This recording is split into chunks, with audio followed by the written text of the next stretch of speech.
How to solve a numerical. Numerical को कैसे solve करें। काफ़ी सारे बच्चों का क्वेश्चन आता है कि सर मैंने कोचिंग में उस चैप्टर को पढ़ लिया, यूट्यूब पे वीडियोस देख लिए, बुक्स पढ़ लिए, फिर भी न्यूमेरिकल सॉल्व नहीं हो रहा है, आखिर क्यों? इसके क्या रीजंस हैं, इस वीडियो में हम कवर करने वाले हैं। आप लास्ट तक इस वीडियो को देखते रहें, बिल्कुल क्लियर हो जाएगा कि आप न्यूमेरिकल को कैसे सॉल्व करें। 3 पॉइंट्स हैं जिसके थ्रू आप किसी भी न्यूमेरिकल को सॉल्व कर सकते हैं। सबसे पहला उसके basics, second concept and third patience. Basics क्या है? बेसिक्स जैसे आप कोई चैप्टर पढ़ते हो, उस चैप्टर के रिलेटेड जितने फॉर्मूलेज, जितने थ्योरीज सब आपने पढ़ लिया, क्या क्वेश्चन सॉल्व हो रहा है? नहीं हो रहा है ना। क्यों नहीं हो रहा है? आखिर क्या रीजंस है? इसके रीजन ये है कि आप उसके कंसेप्ट क्लियर नहीं किए हैं। अब कंसेप्ट क्लियर होगा कैसे? तो उसके लिए आपको अच्छी किताबें पढ़नी पड़ेगी। अगर मैं बात करूं एज अ फिजिक्स का ले लूं, तो as a theoretical point of view से AC Arora, SC Verma sir, इनके न्यूमेरिकल पॉइंट ऑफ व्यूज काफ़ी अच्छे हैं, और डीसी पांडे सर का आप न्यूमेरिकल सॉल्व करें। बट क्वेश्चन तो यही है ना कि न्यूमेरिकल सॉल्व नहीं हो रहा है, आखिर क्यों? इसको हम देख रहे हैं। आप बेसिक्स के लिए काफ़ी थ्योरीज पढ़ लिए, अब क्या करें? जैसे थ्योरी पढ़ते हैं, जैसे एक बात कर रहे हैं अपन सिंपल एक एग्जांपल के थ्रू, एफ इक्वल टू ए में, एफ इक्वल टू ए में क्या हमें देता है? Force equal to mass into accelerations. ये क्या है? एक फॉर्मूला है। क्या इसके बेस पे क्वेश्चन बन जाते हैं? हाँ, 9th के क्वेश्चन बन जाएंगे, बट क्या 11 12 आईटीजी के क्वेश्चन बनते हैं? नहीं बनते। क्यों? क्योंकि उस में आपको मास क्या है, मास के क्या क्या फॉर्म होते हैं, एक्सेलरेशंस, कितने टाइप के एक्सेलरेशंस होते हैं, उस एक्सेलरेशन से क्या आपको सारे एक्सेलरेशन के टाइप पता है? यूनिफॉर्म एक्सेलरेशन, वेरिएबल एक्सेलरेशन और जो भी टाइप्स हैं, तो उसके लिंक आपको क्लियर होना चाहिए, तभी आप जाके उसको सॉल्व कर पाएंगे। तो उसके लिए आप डीप स्टडी करें, बुक्स को स्टडी करें, और बार बार कंसेप्ट को रिपीट करें। कंसेप्ट, फिर एक टर्म आया कंसेप्ट, इसी को तो हम बात करने जा रहे हैं। पहला बेसिक्स, फिर आया कंसेप्ट। कंसेप्ट क्या है? जैसे ही उस क्वेश्चन को आपने पढ़ा, आपको अंडरस्टैंडिंग हो गई, क्वेश्चन में ये गिवन इंफॉर्मेशन जो भी है उसको सॉल्व करने बैठे। अब कंसेप्ट, उस चैप्टर से रिलेटेड जितने भी उस न्यूमेरिकल में जितने टर्म आ रहे हैं उसको सारा क्लियर होना चाहिए। उसके लिए आपको क्या है? वही बेसिक्स। आपको बेसिक्स क्लियर हो गए हैं। अब कंसेप्ट में बात कर रहे हैं, तो उसके न्यूमेरिकल सॉल्व कैसे करना है? तो न्यूमेरिकल सॉल्व हो रहा है क्या? नहीं हो रहा है ना। क्यों नहीं हो रहा है?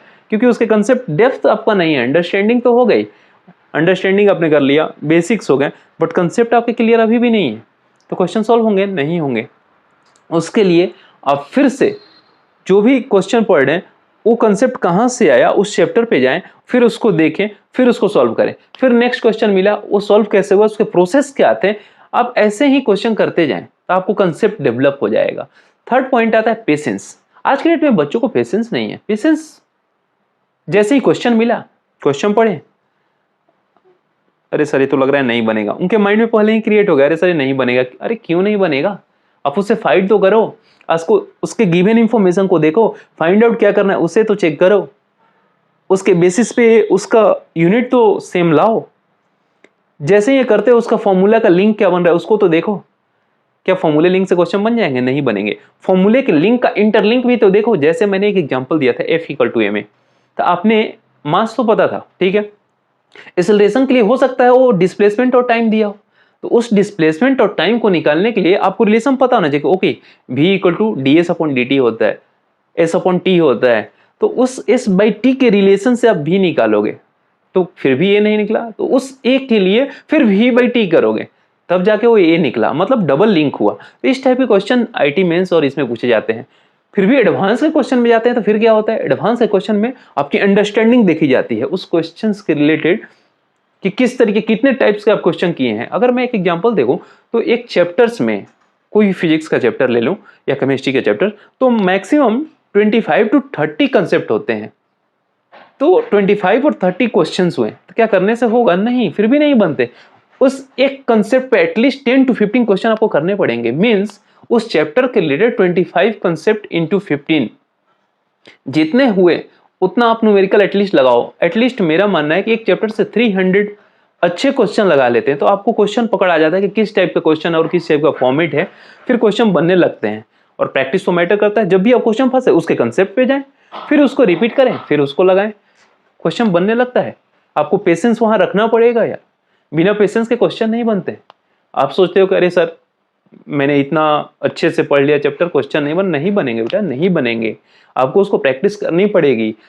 हम लोग क्वेश्चन में फंसते हैं, टीचर फंसते हैं, कोई एक नया क्वेश्चन आया तो उनको भी ऐसा नहीं लगता कि टीचर को एक बार में दिए जाए और बन जाए, नहीं बनेंगे। आपको उनको बार बार प्रैक्टिस करो। और सबसे इंपॉर्टेंट पॉइंट जो है, इन सब के बाद एक प्रोसेस होता है क्वेश्चन को करने के लिए। जैसे एक क्वेश्चन देखें, उस क्वेश्चन के पहले आपने पढ़ लिया, आपकी अंडरस्टैंडिंग हो गई, गिवन इंफॉर्मेशन को लिखो, क्या क्या गिवन है, फिर उसमें फाइंड आउट क्या करना है उसको सेकेंड स्टेप में लिख लो। थर्ड, उसके फॉर्मूले का लिंक बनाओ, फिर उसके यूनिट को सेम करो, सारी यूनिट एसआई या सीजीएस के फॉर्म में हो।